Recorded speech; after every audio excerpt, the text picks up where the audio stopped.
State ಅಲ್ಲಿ ಮೈನಾರಿಟೀಸ್ಗಿಂತ OBCs ಜಾಸ್ತಿ ಇದ್ದಾರೆ. ಮೈನಾರಿಟೀಸ್ ಎಷ್ಟು ಪರ್ಸೆಂಟ್ ಇದ್ದಾರೆ?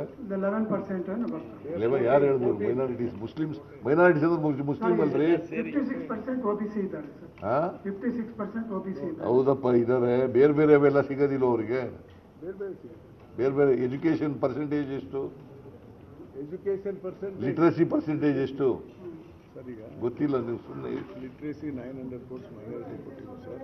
ಅದ್ರಾಗ 75% ಮೈನಾರಿಟಿ ಕೊಟ್ಟು 25% ಆಮೇಲೆ ಹೋದ ವರ್ಷ 3,200 ಕೋಟಿ ಕೊಟ್ಟಿತ್ತು. ಈ ವರ್ಷ 4,000 ಕೊಟ್ಟಿದೆ for all minority people. Sir, ಅದೇ ವಿಚಾರಕ್ಕೆ ಸಂಬಂಧಪಟ್ಟಂಗೆ ಇಲ್ಲಿ ಸರ್ ಧರ್ಮಾಧಾರಿತ ಮೀಸಲಾತಿ ಕೊಡಂಗಿಲ್ಲ ಅಂತ ಅಂಬೇಡ್ಕರ್ ಹೇಳಿದ್ದಾರೆ. ಬಟ್ ಇವರು ಗುತ್ತಿಗೆಯಲ್ಲೂ ಮೀಸಲಾತಿ ಕೊಟ್ಟಿದ್ದಾರೆ ಅಂತ ಅವರ ಆರೋಪ. ಮೈನಾರಿಟೀಸ್ ಅಂತ ಹೇಳಿರೋದು ಧರ್ಮಕ್ಕಲ್ಲ, ಧರ್ಮದ ಮೇಲಲ್ಲ. 2B ಕೊಟ್ಟಿರೋದು ಧರ್ಮದ ಮೇಲಲ್ಲ, ಅಲ್ಪಸಂಖ್ಯಾತರು.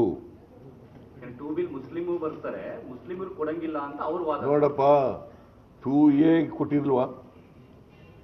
SC ST ಕೊಟ್ಟಿಲ್ವಾ? ಕೆಟಗರಿ 1 ಕೊಟ್ಟಿಲ್ವಾ? ಮತ್ತೆ ಬರೀ ಮುಸ್ಲಿಮ್ರನ್ನ ಯಾಕೆ ಹೇಳ್ತೀರಿ ನೀವು? ಅವ್ರು ಹೇಳ್ತಾರಪ್ಪ. ಅವ್ರಿಗೆ ಮೈನಾರಿಟಿ ವಿರೋಧ ಮಾಡೋದೇ ಒಂದು ರಾಜಕೀಯ ನಿರ್ಣಯ ಅವ್ರದ್ದು. ಅವ್ರು ಹೇಳೋದನ್ನ ನೀವು ಹೇಳಕ್ಕಾಗಬಾರ್ದು. ನೀವು ಹೇಳಿ.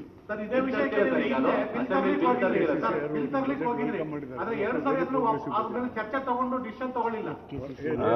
ಹಿಂದೆ ಬಿಲ್ ತರ್ಲಿಕ್ಕೆ ಹೋಗಿದ್ರಿ, ಆದ್ರೆ ಬಿಲ್ ಅದನ್ನ ಚರ್ಚೆ ಮಾಡಿ ಪಾಸ್ ಮಾಡ್ಲಿಲ್ಲ. ಯಾಕಂತಂದ್ರೆ ಈ ಭಯದಿಂದ ಆದ್ರೆ ಈ ಸರಿ ಬಜೆಟ್ ಅನ್ನು ಸೇರ್ಪಡೆ ಮಾಡಿದ್ದೀರಾ. ಯಾರು ಈಗ OBCಗೆ ರಿಸರ್ವೇಶನ್ ಇರೋ ಮೀಸಲಾತಿ ಕೊಟ್ಟಿದಾರಲ್ಲ ಟೆಂಡರ್ ನಲ್ಲಿ, ಗುತ್ತಿಗೆ ಟೆಂಡರ್ ನಲ್ಲಿ, ಅದನ್ನ ಹಿಂದೆ ಬಿಲ್ ತರಬೇಕು. KTTP ಕಾಯ್ದೆ ಎಕ್ಸಾಮ್ಷನ್ ಕೊಡೋ ಸಂದರ್ಭದಲ್ಲಿ ಇದಕ್ಕೂ ಬರ್ತದೆ, ಬಿಲ್ ಬರ್ತದೆ. ಅಲ್ಲ, ಮೊದಲು 2 ಸರಿ ಬಂದಿದ್ದು. ಇಲ್ಲ, ಬಿಲ್ ಬರ್ತದೆ. ಯಾಕೆ ಅಂತಂದ್ರೆ ನಮಗೆ ಕೌನ್ಸಿಲ್ನಲ್ಲಿ ಮೆಜಾರಿಟಿ ಇರಲಿಲ್ಲ ಅಂತೇಳಿ ತರಲಿಲ್ಲ. ನಿಮ್ಮ ಈ ಬಾರಿ ನಿಮ್ಮ ಬಜೆಟ್ ನ ಪ್ರಯಾರಿಟಿಗಳೇನು ಸರ್? ವೆಂಕಟ ಸಿಂಗ್ ತಾಳಪ್ಪ ನೀನು ತಮ್ಮ. ಸರ್, ಈಗ ಟೋಟಲ್ ಕೃಷ್ಣಾ ಮೇಲ್ದಂಡೆ ಯೋಜನೆಯ ಪುನರ್ವಸತಿ ಮತ್ತು ಪುನರ್ ನಿರ್ಮಾಣಕ್ಕೆ ನಿಯರ್ ಅಬೌಟ್ 1 ಲಕ್ಷ ಕೋಟಿ ಬೇಕು. ಬಟ್ ಒಟ್ಟಾರೆ ನೀರಾವರಿ ಇಲಾಖೆಗೆ 28,948 ಕೋಟಿ ಇಟ್ಟಿದೆ ಸರ್. ಅದನ್ನ ಸರ್ ಹೆಂಗ ಈಗ ಇವರೆಲ್ಲ ನೋಡಿ, ಕೇಂದ್ರ ನೋಟಿಫಿಕೇಶನ್ ಆಗಿಲ್ಲ. ಅಪ್ಪರ್ ಕೃಷ್ಣ ನೋಟಿಫಿಕೇಶನ್ ಯಾರು ಮಾಡಬೇಕಾಗಿರೋದು? Government of India. ಯಾರ ಕೈನಲ್ಲಿರೋದು ಗೌರ್ಮೆಂಟ್ ಆಫ್ ಇಂಡಿಯಾ? ಅಪ್ಪರ್ ಭದ್ರಾಕ್ಕೆ 5,300 ಕೋಟಿ ಕೊಡ್ತೀವಿ ಅಂತ ಬಜೆಟ್ನಲ್ಲಿ ಹೇಳಿದ್ರು. ಕೊಟ್ರ?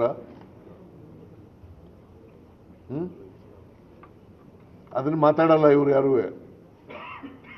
ಆಮೇಲೆ 15ನೇ ಹಣಕಾಸಿನ ಆಯೋಗದಲ್ಲಿ 11,495 ಕೋಟಿ ಕೊಡಬೇಕು ಅಂತೇಳಿ ಸ್ಪೆಷಲ್ ರೆಕಮೆಂಡೇಶನ್ ಮಾಡಿದರು. ಸ್ಪೆಷಲ್ ಗ್ರಾಂಟ್ಸ್ ಕೊಡಬೇಕು ಅಂತ ರೆಕಮೆಂಡ್ ಮಾಡಿದರು. ಕೊಟ್ರ? ಅದ್ರ ಬಗ್ಗೆ ಮಾತಾಡಿದಾರ ಇವ್ರು ಯಾರು? ಒಬ್ಬ MP, ಒಬ್ಬ ಅಶೋಕ ಮಾತಾಡಿದಾರ ಯಾವತ್ತಾರುವೆ?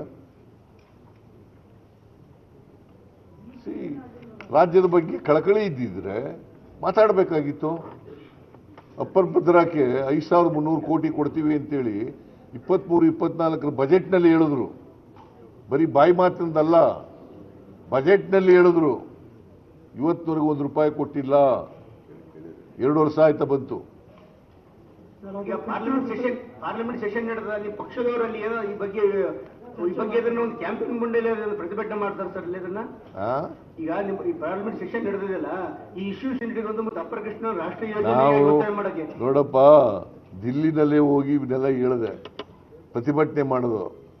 ಪಾರ್ಲಿಮೆಂಟ್ನಲ್ಲಿ ಅನೇಕ ಸಾರಿ ಪ್ರತಿಭಟನೆ ಮಾಡಿದ್ದಾರೆ. ನಮ್ಮ ರಾಜ್ಯಸಭೆಯಲ್ಲಿ ಮತ್ತು ಇದರಲ್ಲಿ ನಮ್ಮ MP ಗಳು. ಅವರು ಕಿವಿಗೆ ಹಾಕೊಳ್ಳೋದೇ ಇಲ್ಲ. ನಾನು ಒಂದು ಮೀಟಿಂಗ್ ಕರೆದಿದ್ದೆ, ನಿರ್ಮಲಾ ಸೀತಾರಾಮನ್ ಬಂದಿದ್ರು. ಕೊಡ್ತೀವಿ ಅಂದ್ರೆ ಇವತ್ತಿನವ್ರು ಕೊಡ್ಲಿಲ್ಲ, 1 ರೂಪಾಯಿನೂ ಕೊಡ್ಲಿಲ್ಲ. 1 ವರ್ಷ ಆಯ್ತು ಬಂತು.